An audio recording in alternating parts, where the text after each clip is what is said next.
désolé pour ces quelques dérapages. Bonjour à tous, excellente journée à vous. On démarre tout de suite au palais présidentiel où un conseil des ministres va donc se tenir aujourd'hui. Que faut-il faire pour la bonne marche de la nation? Le gouvernement Patrick Achi II va tenter de répondre à la question. Plusieurs décisions sont donc attendues. Le vice-président de la République de Côte d'Ivoire, Timoko Mélié Koné, a rendu ce mardi à Bissau une visite de courtoisie au président de la République de Guinée-Bissau, Umaro Sissoco Embalo. Le point de la rencontre avec Viviane Aïma. Cette visite du vice-président de la République, Koné Timoko Mélié, ce mardi 3 mai en Guinée-Bissau, fait suite à celle effectuée successivement au Sénégal, au Togo, au Bénin et au Niger, à la demande du président de la République Alassane Ouattara. Au cours de l'entretien que lui a accordé le président de la Guinée-Bissau, le vice-président Koné Timoko Mélié lui a exprimé ses remerciements pour l'appui constant qu'il lui a apporté au cours de sa mission en tant que gouverneur de la BCEAO, avant de faire ses adieux au président Embalo Sissoko, au moment où il quitte sa fonction de gouverneur de la BCEAO pour celle de vice-président de la République de Côte d'Ivoire sous la haute égide du président Alassane Ouattara, président de la République de Côte d'Ivoire, respectant ainsi la tradition protocolaire.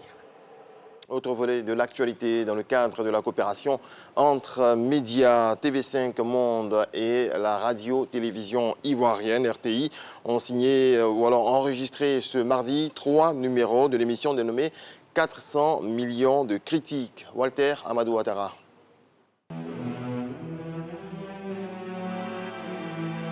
« 400 millions de critiques, c'est le grand magazine culturel de TV5 Monde.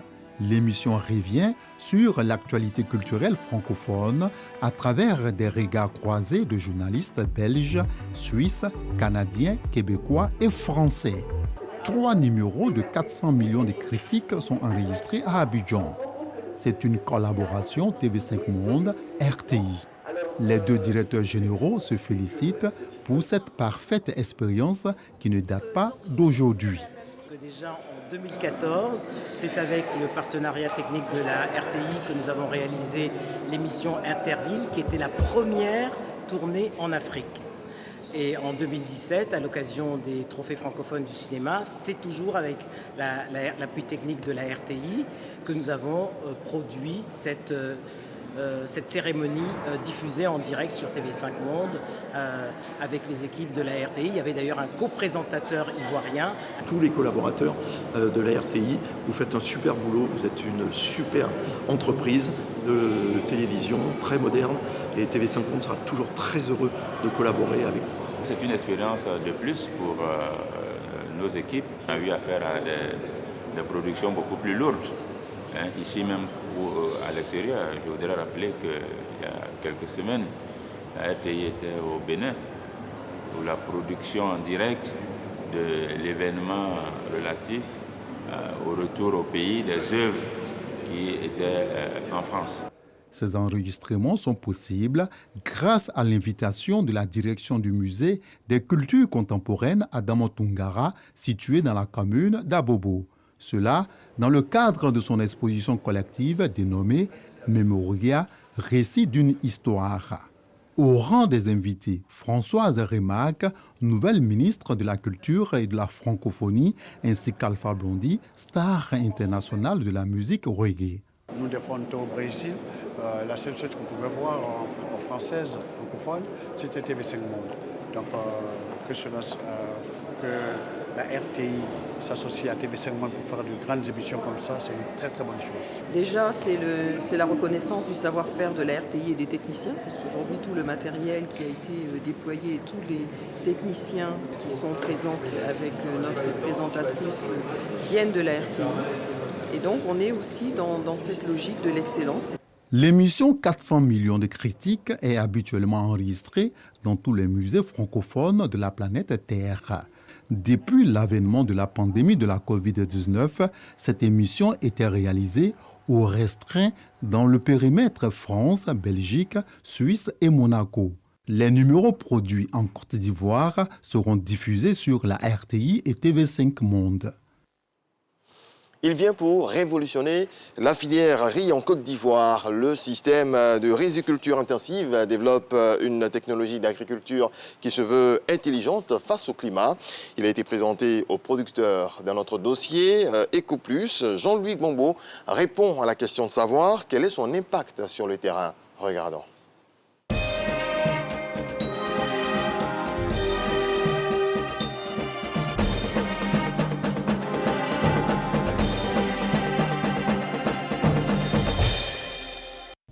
La terre légère, on va dessus. On arrose.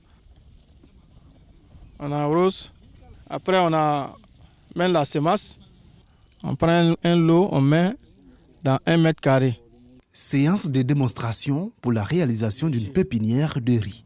Nous sommes dans le département de Boundiali, l'un des 13 départements choisis pour l'expérimentation du projet SRI, Système de riziculture intensive. Voici les fiches techniques destinées aux riziculteurs bénéficiaires du projet SRI dans le Gon à Boundiali.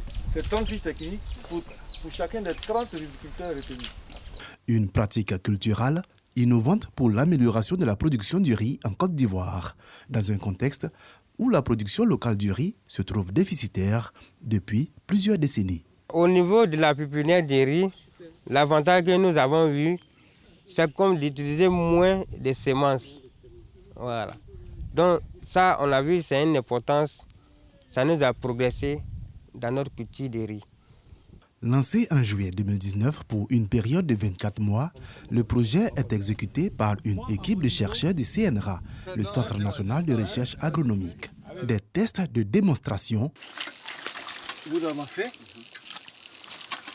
vous venez encore derrière. Des visites paysannes sur les sites sont effectuées en vue d'apprécier et de partager la performance de cette technique culturelle lancée dans les années 80. C'est une technique rizicole qui est rationnelle et qui a pour caractéristique essentielle l'utilisation d'une faible quantité de semences.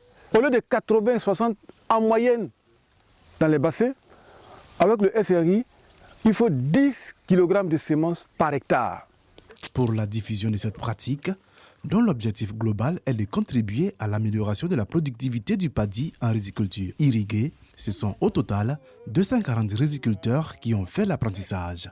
Des tests de démonstration de la technologie axés sur des activités majeures comme la production du compost à base de paille de riz. Il y a une herbe à côté que nous on dit en Senfo, le poignée. On fait le compost avec ça.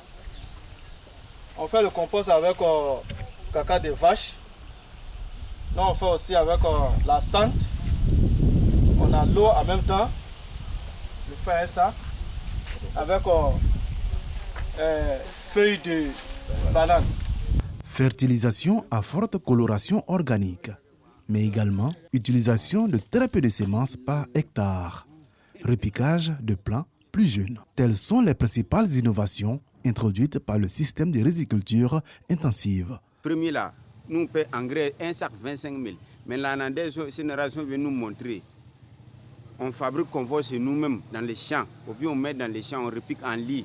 Et puis c'est ça qui nous produit l'argent aujourd'hui. L'an dernier, on a repiqué des autres. Mais il y a eu au moins combien de tonnes? 5 tonnes comme ça. Mais en 2020, ils sont venus nous montrer, on a eu au moins 15 tonnes, 17 tonnes comme ça. Si en Côte d'Ivoire, le défi de l'autosuffisance en riz reste d'actualité pour augmenter la production, le SRI a déjà fait ses preuves auprès des riziculteurs qu'il avait adoptés avant ce projet de diffusion à grande échelle. J'étais un des premiers à tester cette technique et je n'ai même pas attendu le résultat et j'ai adopté cette technique. Je pense que cette technique va beaucoup apporter aux producteurs. Le SRI vous permet de vous rapprocher du rendement potentiel. Et ça permet aussi de diminuer le coût de production. Comparé à la pratique rizicole paysanne, dont le rendement moyen est de 3,5 tonnes à l'hectare en riziculture de bas-fond, le SRI a induit des gains de rendement de 11 à 79% en moyenne sur les sites d'opération.